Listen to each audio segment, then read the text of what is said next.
मै खाजा यस्तो ढिलो उठाइ भयो कि आज चाहिँ सन्डे अब भर्खर खाजा खाएको।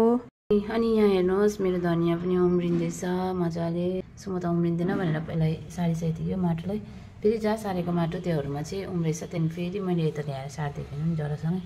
अनि नयाँ पनि छरेको छु सानसानो यता डल्ला डल्लाहरू, त्यसलाई पनि उम्रिनु टाइम लाग्दैछ। उम्रिँदैछ, त्यो पनि रुट निस्किँदैछ। सो मेरो फुलहरू सप्रिँदैछ, बढ्दैछ अलिअलि गर्दै भए पनि। सो यहाँ हेरौँ कस्तो चाहिँ हुन्छ अब आउँदो दिनहरूमा झन्।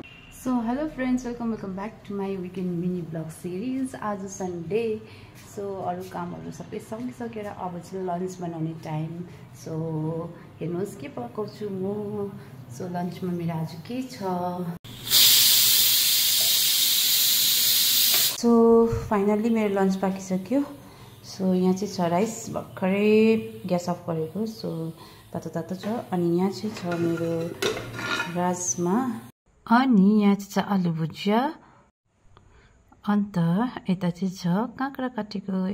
आज चाहिँ म फेरि फर्स्ट टाइम होइन मेरो अनलाइन सपिङ देखाउँदैछु। मलाई त्यस्तो मन त लाग्दैन कि अनलाइन सामानहरू किनेर अनबक्सिङ माने काइन्ड अफ सेयरिङ गर्नु होइन, तर भेरी फर्स्ट टाइम होइन। यति भ्लगहरू बनाएँ कति सालदेखि, 4 साल भइसक्यो होला।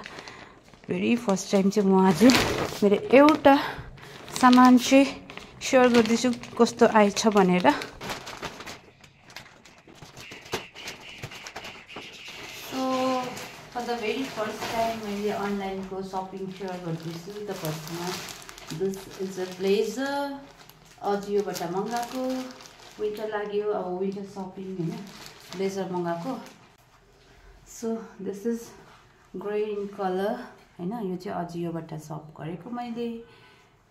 अब ट्राई गर्छु, मलाई त राम्रो लाग्यो।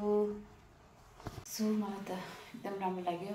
त्यस्तो छोटो पनि चाहिएको थिएन, मलाई अलिक लामो नै चाहिएको थियो, अनि बेसी लामो नै होइन, ठिकै छ लेन्थ होइन।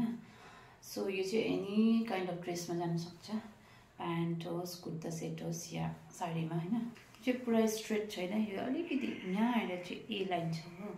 सो यहाँ प्राइस अनुसारको चिज राम्रै छ, एकदम वर्थ इट। खाना खान आँटेको, खाना पस्के पनि भात, साथमा छ काँक्रा, आलु भुजिया एन्ड राजमा छ मेरो। एन्ड या लन्च पस्किसके। This is my Sunday lunch. So या this is much and thank you for watching my video. Keep watching my videos. See you in the next video. Bye bye.